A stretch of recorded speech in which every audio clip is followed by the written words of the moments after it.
Tell me when you're ready. It's going? Yes. Awesome. Okay, so we had group number 5. Yes. Cinco. Five. Cinco, senor. Sí. And well, this is gonna be which was a civil disobedience by Thoreau. And at the beginning, Thoreau is mostly talking about the government and how it rarely proves itself to be useful, and that like it derives. Yeah. Hold on, we have a phone call coming in on the side. Oh, you're good? You're good? Okay, good.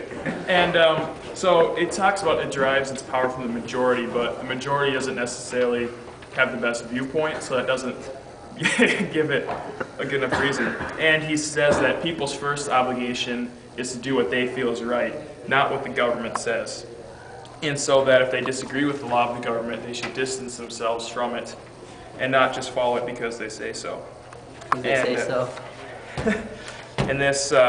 he argues that the United States fits this criteria because of its support of slavery and the war in Mexico. Also, he talks about that voting and petitioning for changes achieves little, and he presents his own experiences how he would say you're supposed to protest by like he didn't pay his taxes because it supported slavery.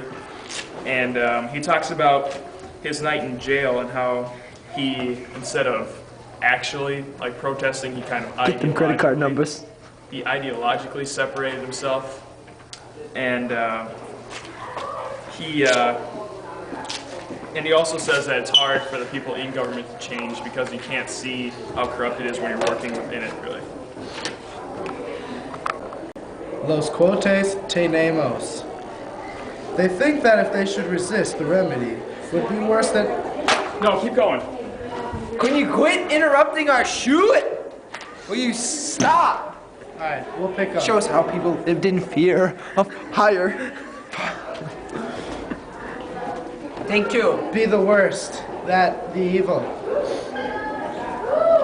Shows how people lived in fear of high power. It would not backlash against the government of its wrong. Quote, dose. I saw that the state had half-written and that was half-witted. Retake. No, just keep going. I saw that the state was half-witted and that it did not know its friends from its foes, and I lost all my remaining respect for it and pitied it. After sitting in a jail, he thought the government went corrupt on the people by supporting slavery and Mexican War. And you'd rather be jailed than to support them. Okay, and this is how our section fits with transcendentalist views. It fits the views because it urges freedom from limits of current philosophy and theology. Yes. Protests against social slavery and the use of military. Here you can see some slavery, and oh my gosh, some military action there too. Military! There's definitely some protests to that going on for sure, I think. I'm too happy, kill this man. Okay, now, is there anything else? Oh, yes. They also protest against the government.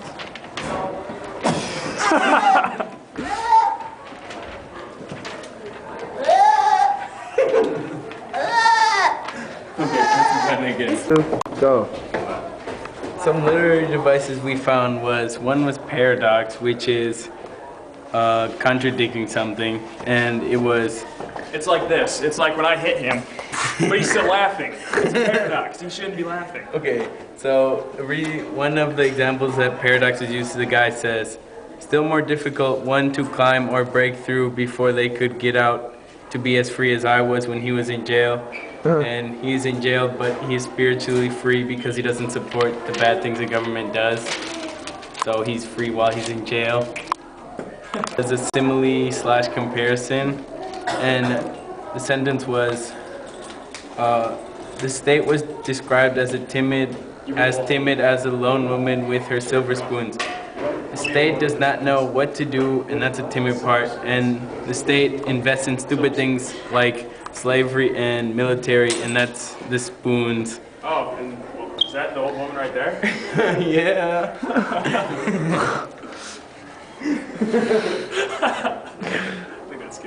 Yeah.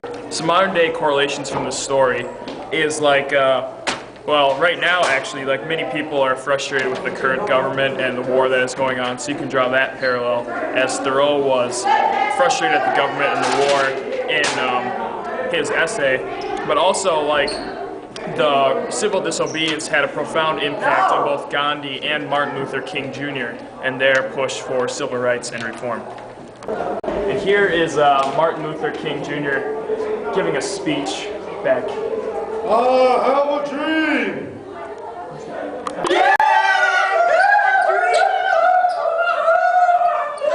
I am Gandhi. I don't use violence. All I do is use peace. Everything. Hey, get up! Hey, you're beautiful. Hey, get up! You stupid little man. Hey, you This guys, is a corner for people I of make my- not your kind. I make I my own hate clothes. your stupid little robe. I love I hate everyone. Everyone is great. I love you. If you touch me, I won't touch you. Thank you very much. Oh my goodness, he's right.